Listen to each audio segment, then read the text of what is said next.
What's up, guys?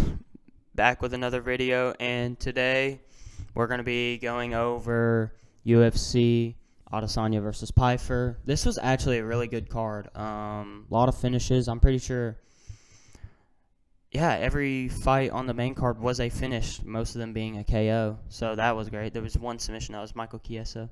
But yeah, this was a great card top to bottom.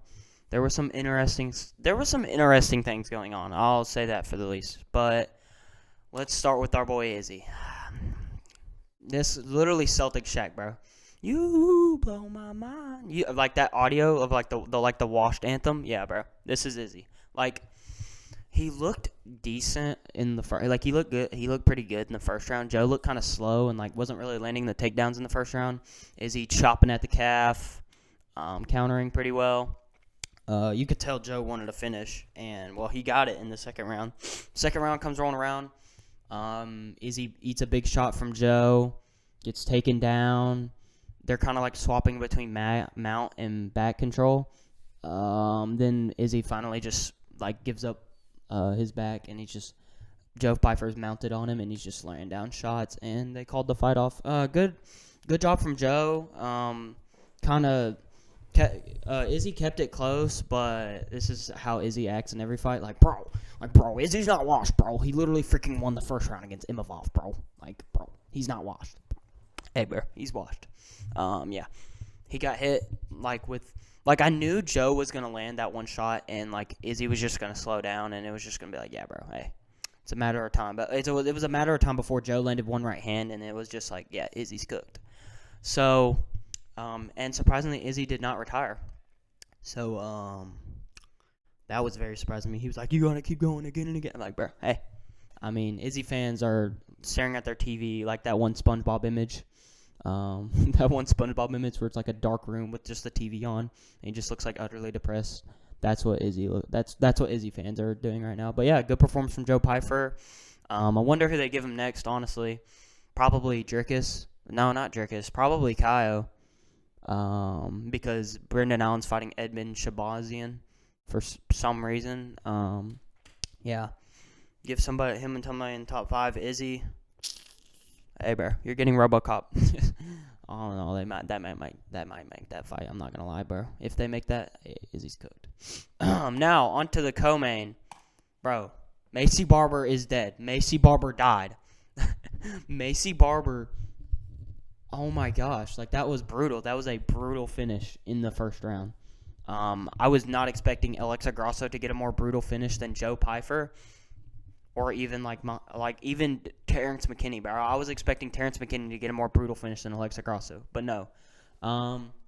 First round was kind of slow. Both women were landing decent shots, but Alexa Grasso just landed. I think it was a straight left or a straight right. Sits Macy Barber down. She's already out. She doesn't know where she is. And then Alexa Grasso, just jumps on her back, locks in a sub. But Mike Beltran's like, hey, bro, the fight's over. Calm down. And then Macy Barber just, laid down on the ground, dead for, a few minutes. And then I think, she got back up. She was fine. That was wow. Alexa Grasso gets a body, murders Macy Barber in the first round. That was insane. Wow, I mean, just a great performance from Alexa Grasso. Way to bounce back. Pretty sure her last fight she lost to Katrina Silva by a pretty boring decision. So, I mean, great finish from Alexa Grasso. That is a great WMMA finish, bro. That might be one of the best ones I've ever seen. Jessica Ai versus Valentina Shevchenko was pretty good too.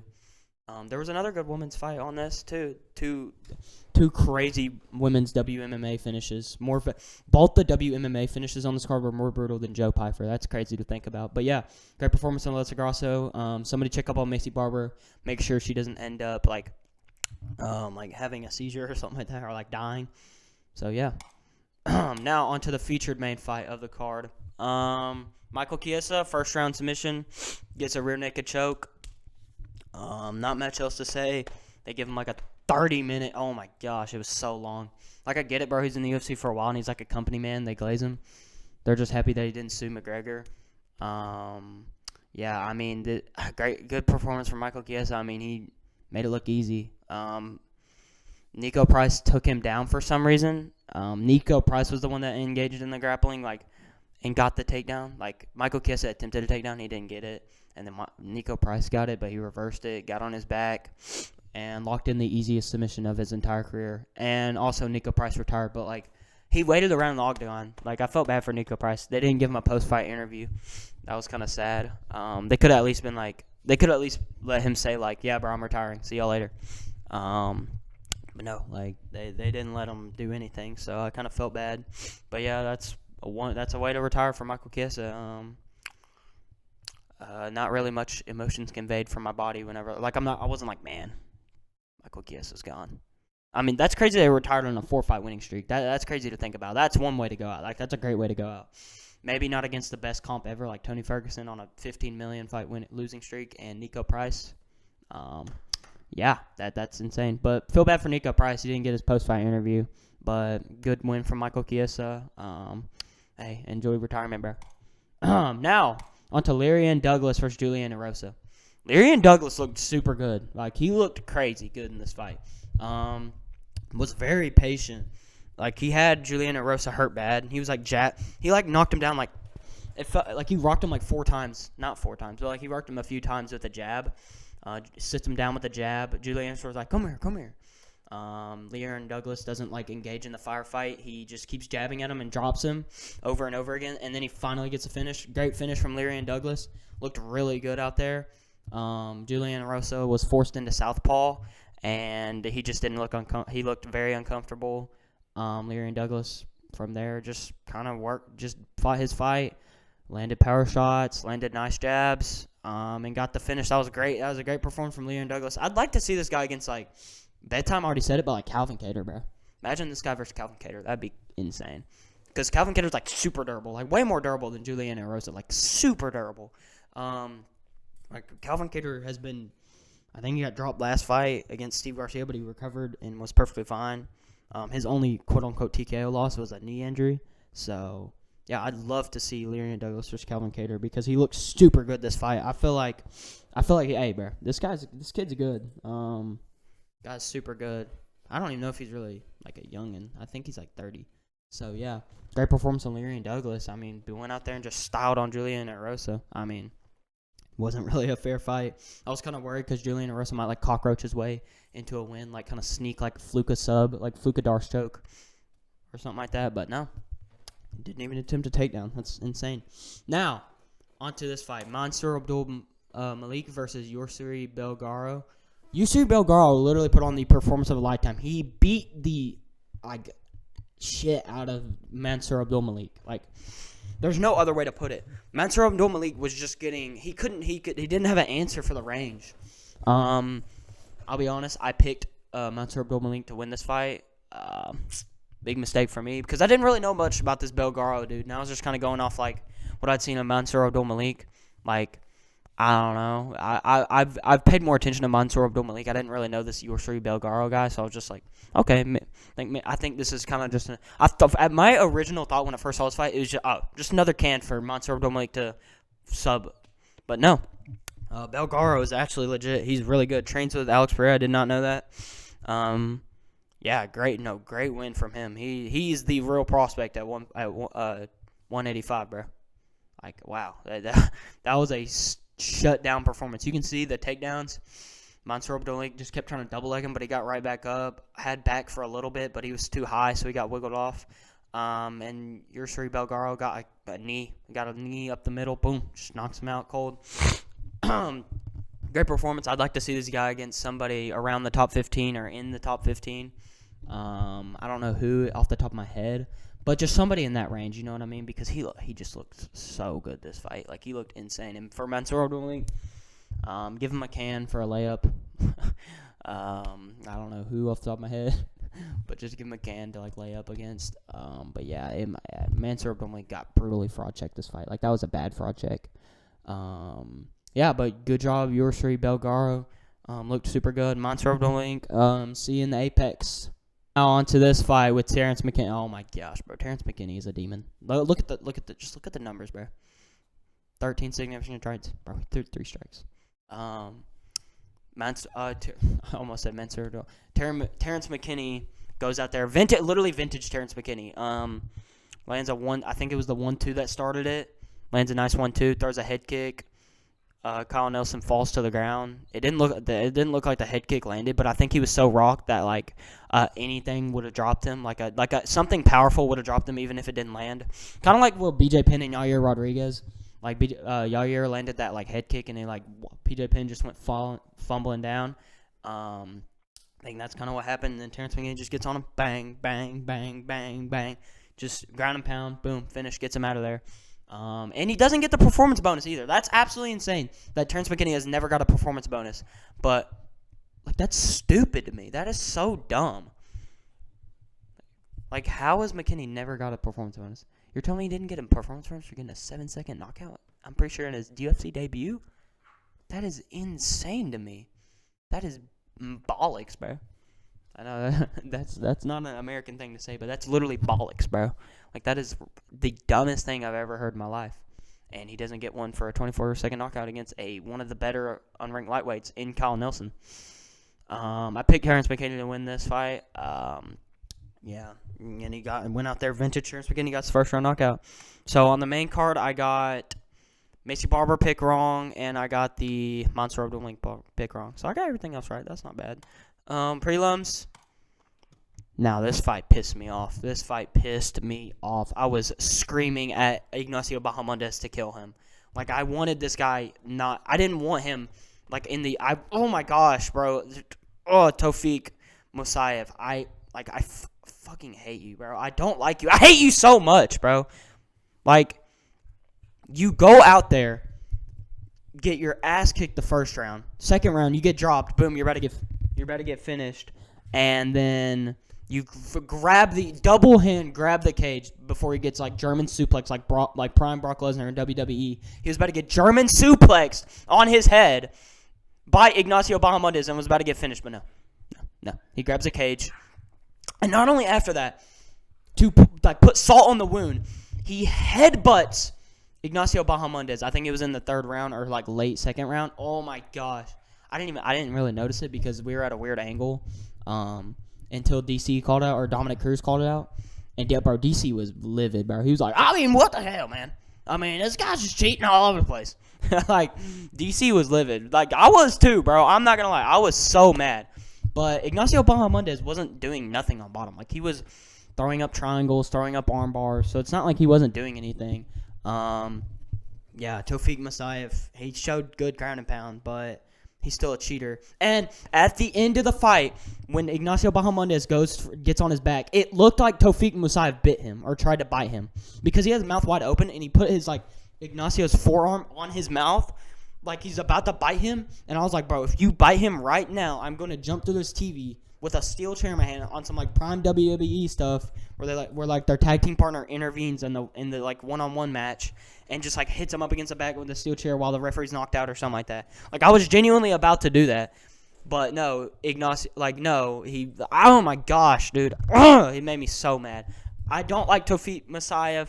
I don't think he's a good mixed martial artist at all. He's not good on the feet. He has good ground and pound, but, like, he wouldn't have been in that situation in the first place to show off his good ground and pound if he didn't grab the fence. It was the most blatant fence grab ever. Like, you think Ignacio Bahamondes isn't able to, like, you would think as a referee, like, oh, that's weird. The guy that just got brutally dropped and is getting, like, flown up in the air just magically just doesn't get flown up in the air.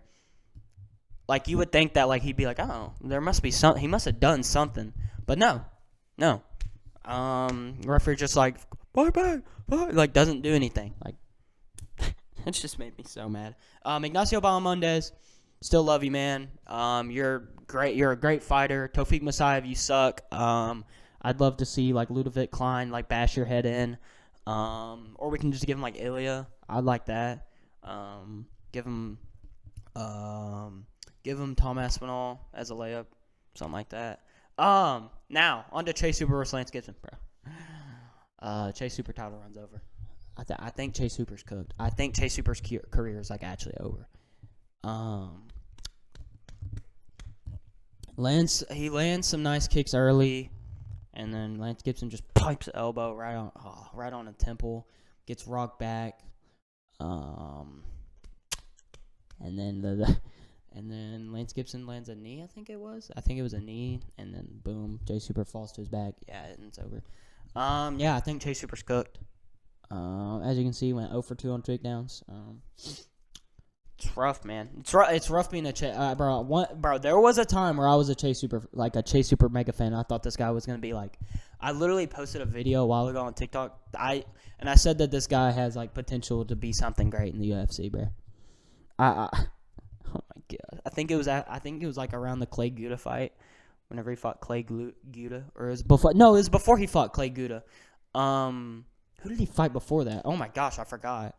But he fought somebody before Clay Guida, and I was like, bro, this guy's a freaking problem. This guy's going to be a problem in the top 5 one day. Yeah, and he just got chinned by Lance Gibson Jr. Great performance from Lance Gibson Jr. though. Not even gonna hate on him. Stuffed the takedowns, got up close, which is what he needed. He needed to get up close, because Chase Super just likes to throw kicks and like grapple and stuff like that. But Lance Gibson Jr. pipes the elbow right on his temple. Gets a good finish. Great performance from Lance Gibson Jr. I'd like to see him versus my gosh, what if like him versus Mason Jones or something like that. Something like Mason Jones maybe.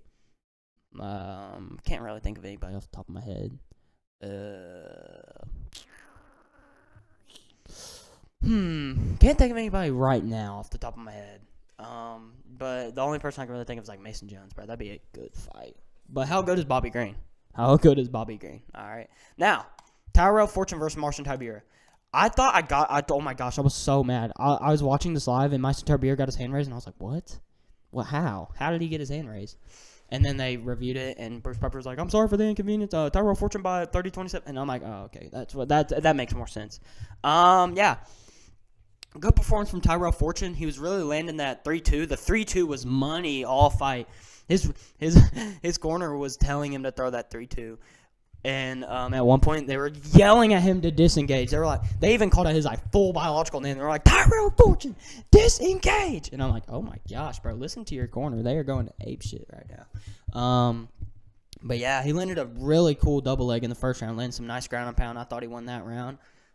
Second round, I think you could give to Tybura. And then the third round, I think it was the second round, but it was the second round. Tyrell Fortune just kept landing that 3-2, and I thought he did more damage. Marcin Tybura was just blobbing around at range, throwing jabs, throwing leg kicks, throwing body kicks.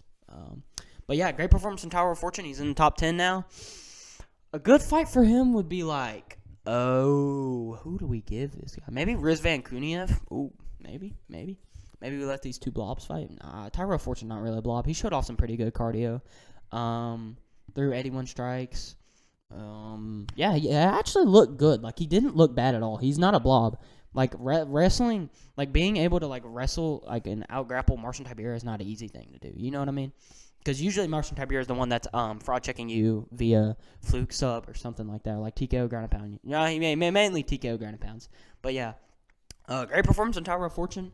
Give him somebody in that maybe Derek Lewis. Oh, they'll probably do Derek Lewis. Honestly, they'll probably do Derek Lewis at a fight night main event in Kentucky or Nashville or something like that. Some southern state. Put Derek Lewis in front of a sold out arena. Yeah, great performance from Tyrell Fortune. I'm excited to see more of the kid. He's not a kid. He's 33 or 35, I think. But yeah, great performance. Marcin Tybura is probably gonna get Vitor Petrino or Mario Pinto next. Sorry. Yeah, great performance from Tyrell Fortune. To Casey O'Neill. I'm not going to talk about this one for long, but comes off a long layoff, and Casey O'Neill just goes out there and slimes out this girl. Yeah, this is the other WMMA finish. Hits her with a check hook, check left hook, gets her up against the cage, boom, boom, boom. Looked like Gabriela Fernandez was smiling while she was getting finished, and she got put out cold, and she just stopped smiling, flopped to the ground, and it was damn. But yeah, great performance from Casey O'Neill off of a long layoff. Really dominated her out there. Now, on to Navajo Sterling. Hey, if you remember my first ever video, I said this guy was going to be ranked in 2026. And we are on the path to being ranked. He called out Kutalaba after his finish, but let me talk about the fight before I get to that. Look at this number. 0 for 8 on takedown. That's insane. That just showed off his great takedown defense. I picked Navajo to win this fight. And he goes out there patient. Second round, lands a good shot, puts him up against the cage. It was kind of a late stoppage in my opinion. Like Bruno Lopez was out of it. I mean, he was blocking and stuff. He was blocking, defending himself, I guess. But like he wasn't really like doing much. Like he wasn't responding with like proper defense. You know what I mean? Like if he wasn't if he wasn't truly rocked, he wouldn't have been responding the way he was. He was just responding poorly. So I think this was a great performance from Aljamain Sterling. Gets a second round finish. He called out Kutolaba. I don't know if he'll get that. I think he'll get somebody in the rankings probably, or just outside the rankings. Maybe they'll give him the Kutalaba out. But right now I'm thinking of like Umar Sy. I'm thinking Kutalaba. Maybe like Volkan Ozdemir. Nah, that's too big of a step up for now at least. Maybe somebody in the top 15 or like close to the top 15. I think that's what we do for him next. I would like to see him be ranked before 2026 ends because I predicted that he would. But, yeah, he looked really good out there. Great striking. Showed off great takedown defense. He wanted to go for the guillotine for a little bit in the finishing sequence, but then he was like, nah, let's just finish this kid. But, yeah, great fight. Now, on to this. Ricky Simón versus Adrian Yanez. I picked Ricky Simón to win. He didn't lose. Well, it was a robbery. Yeah, that was a bad robbery. Oh my gosh, that was an awful robbery, bro. That was terrible. That was awful, bro. I thought Adrian Yanez clearly won the first round. Ricky Simón didn't really do much. Second round, Simón, I thought he won that round, and then the third round, it was somewhat competitive until Adrian Yanez drops him bad and just rocks his world, bro. That was bad. And it's a draw. I think it's because they scored the third round as a 10-8, and I'm like, how? How on earth is that a 10-8 round? Like I don't get that. I don't get how that's a 10-8 round in any world. This was an awful thing. But yeah, Adrian Yanez, man, hey, he looked super good out there. I won't even lie. But a 10-8 round is absolutely diabolical. Like, yeah, I get it because he almost finished him, but like, other than that, there was not much that happened besides almost finishing him. Yeah, I think that was a brutal robbery for Adrian Yanez. I thought he won that fight very clearly, but guess not. Ricky Simón gets saved in Seattle now, and then Alexa Tanara wins the fight. Brennan Brazil got a spinning elbow at the end. But yeah, other than that, I mean, that was a pretty good card. I think on the prelims, I went pretty good on this card. I got Bahamondes wrong. I got Chase Super wrong. That's 2. And, yeah. I got Macy Barber wrong. So, I think I got 4 wrong, I think. 3 or 4. Or 4, yeah, 4. But, yeah, this was a good card. Really entertaining, top to bottom. Even the women's fights were cooking. The finishes were crazy, besides for the opening. But, yeah, this is a great card. Now we have this slop that is Renato Moicano versus Christian Duncan. Oh, this is literally slop. This is literally goy slop, bro. Azamet Bekov is fighting, bro. Oh my gosh, this is so bad. But yeah, great card for Adesanya versus Pyfer. I think Adesanya should retire. But yeah, other than that, great card. Let me know y'all's thoughts in the comments down below, and I'll see y'all boys later. Peace out.